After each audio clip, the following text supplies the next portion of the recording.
Hello, everyone. Hello. Hello on audio if you're listening to that only in your car or walking the dog or something like that, maybe. Nice. In the gym, For example. sometimes nice. Look, I'm James. We're going to talk today about some resources we're putting out there free. Hopefully, they're going to be relevant to you guys. So if you're a PE teacher, especially if you're teaching GCSE PE, this I think could be quite interesting for you.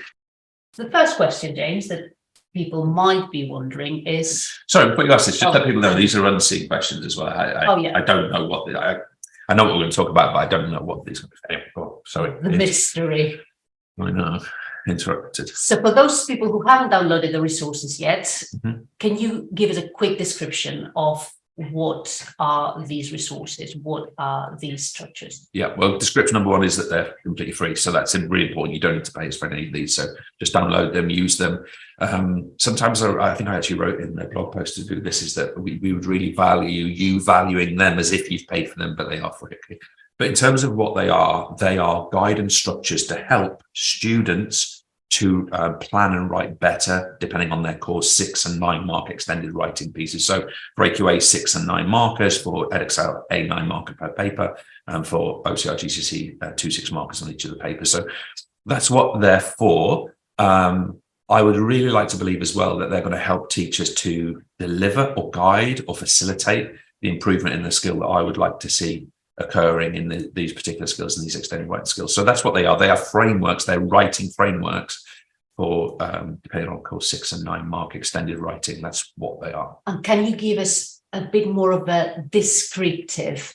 So what do they include and how have you envisaged them? So we've asked in these structures, we've asked the student always to break down certain core requirements of their extended writing. So first of all, they have to identify, which theoretically could be one of the skills, but they have to identify the skill they need to write with. Typically, this is evaluate, always with Edexcel, for example. It could be analyze, it could be explain, it could be discuss, it could be compare. So we're asking the student to identify that particular skill, which is a fairly obvious thing to do. We're then asking them to look very closely at what we call the AO1 facts about the range of topics that are in the question. So let's say it's a AQA 9 marker and it's to do with interval training and energy, which I think was the 2022 question actually on paper 1 for 9 marks. We're asking them to state their facts about those two concepts of interval training and of energy.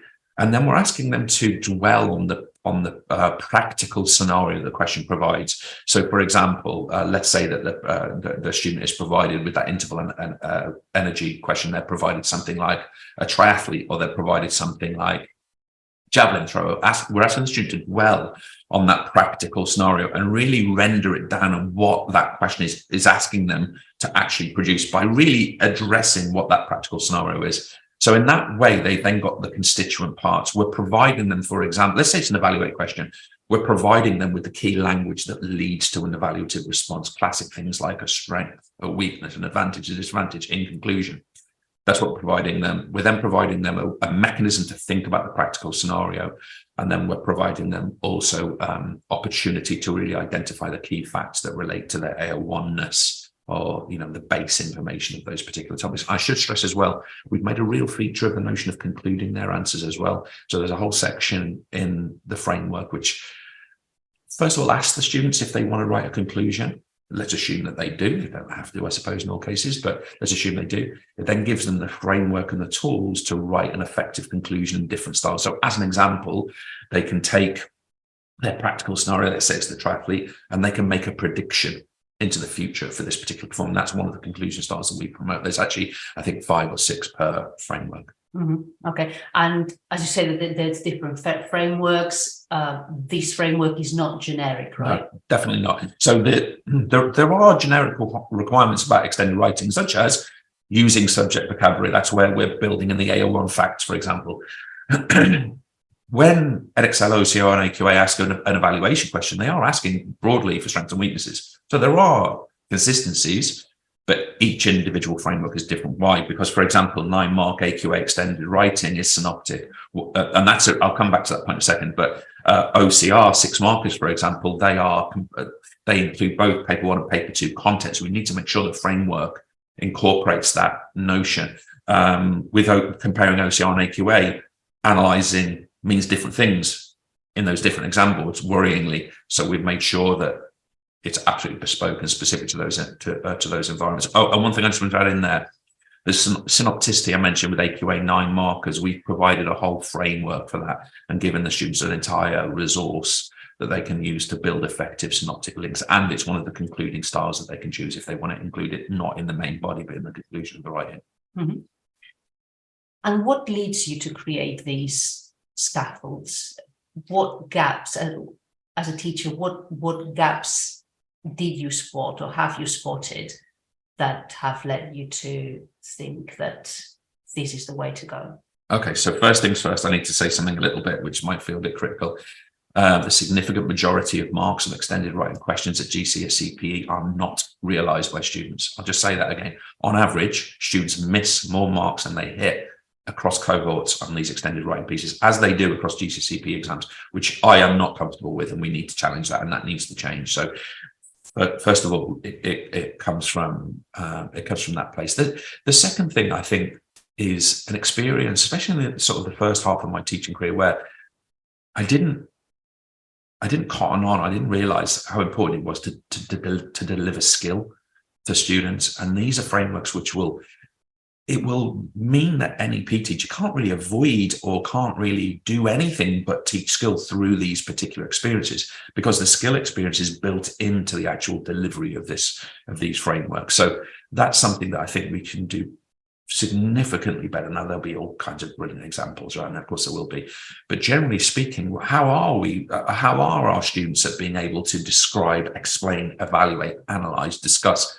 These are things that should be inbuilt in our courses, and I'm trying to build this framework based on that premise. So that would be a really significant one. And also to give teachers the confidence to introduce these kind of skills early in the learning cycle.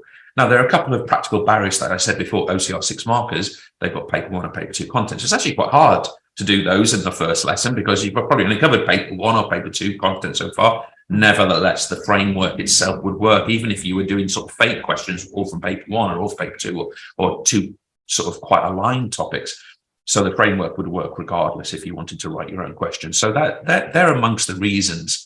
I guess if I had to render one of those down as the most significant one, it is that I am extremely and deeply uncomfortable that in what should be the skill that our students work towards as the pinnacle of their experience, their extended writing in GCSE PE, in that theoretical unit, I am deeply uncomfortable that the significant majority of marks are missed and not hit by students. That is not right. And that at the heart of it is why I'm putting these out. Mm-hmm. And I have to call a couple of things out here. Us as a teaching sector in general have to think about that. I've seen things online where people say, well, I just don't really spend any time on it. That's not good enough. The students have the right to learn these skills for themselves and for their future. So this sort of mentality of, oh, because it's hard, we'll put all of our eggs in the other basket, the 1s, the 2s, 3 markers, put the eggs in that basket. You can have more than one basket, right? And develop that skill and use the skill to develop their core knowledge. The thing that I feel really strongly about is if you get this extended right thing right, they'll do better on all of the AO1 and AO2 questions as well, because they'll be a more competent student. So that is what I feel strongest about. And I could very easily go towards the negative here. I don't want to, but we've got to address that. That's not okay. Mm-hmm. And how do you envisage teachers using or introducing this scaffolds structures to their students? So there's a couple of answers to that. The first one is when we are teaching a lesson, let's say, or let's picture a 2-week block of teaching. Maybe you've got 2 lessons, maybe you've got 3, maybe you've got 4, and you're teaching some from paper 1 course. You're teaching, let's say, people stick with the energy thing we talked about before. You're teaching about energy, right? The first thing is, it's not just about teaching glucose plus oxygen goes to CO2 plus water, and we get the release of energy as output of that particular system. It's not just about that. We need to be teaching the skills that they might be assessing as well. So in this particular case, I would be wanting to do lots of AO2 work, lots of explaining. I would want to be doing lots of analysing, breaking those actual those processes into parts, to be able to explain that these are products, these are reactants, these are products. We don't go in detail into it, of course. So that's one thing, actually identifying the skill within our teaching that we actually want to get across. And we shouldn't ever, in my opinion, just be teaching energy. We should be teaching something like explaining through energy. We should be teaching analyzing through energy. We should be teaching, let's say, evaluation through energy, in my opinion. That is a major area of improvement our sector can make.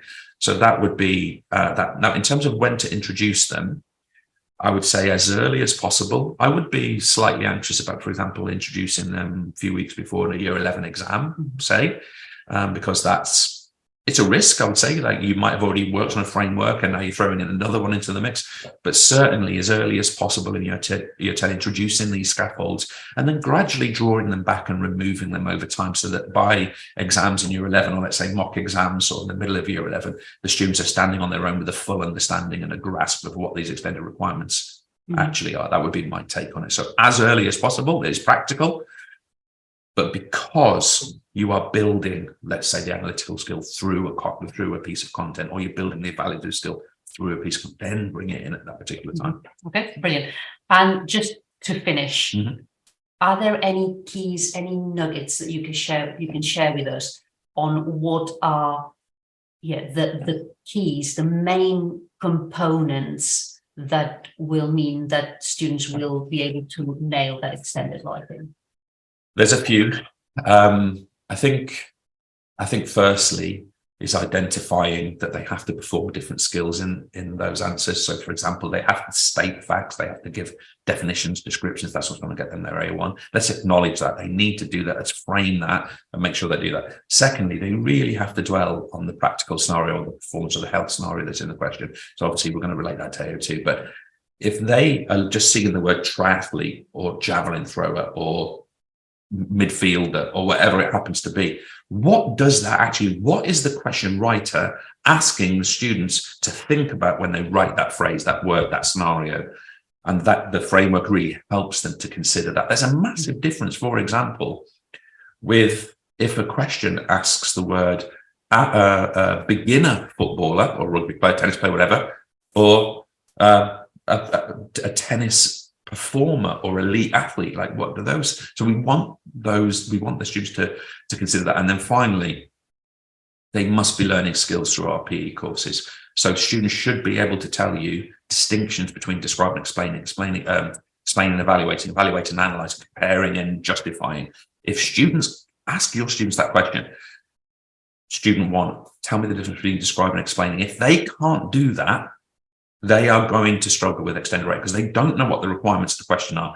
If they can't tell you exactly what evaluating is, say, they're going to struggle with these questions because intrinsically they're not going to go and perform the thing that's going to get them marks. So those would be the central kind of themes of why we've tried to do this. Again, we never want to be negative in these spaces, but one of the things I wrote in the blog post is that I wholeheartedly stand by this. There is not another service that's on the market, whether it's paid or unpaid, that's sold by business, that even comes close to this framework that we're putting out. I really mean that. And therefore, I really encourage people at the right time to abandon those other mechanisms. Now, that might not be for your current year 11. You might want to see it through and what have you, but you should be letting go of those things because they are not at this standard. They are not of this level of consideration and this level of guidance, scaffold, and actual educational relevance to our students. So we're not charging you for them. Get involved, get it downloaded, and get using it would be my core message. And we will put sort of support around it and what have you.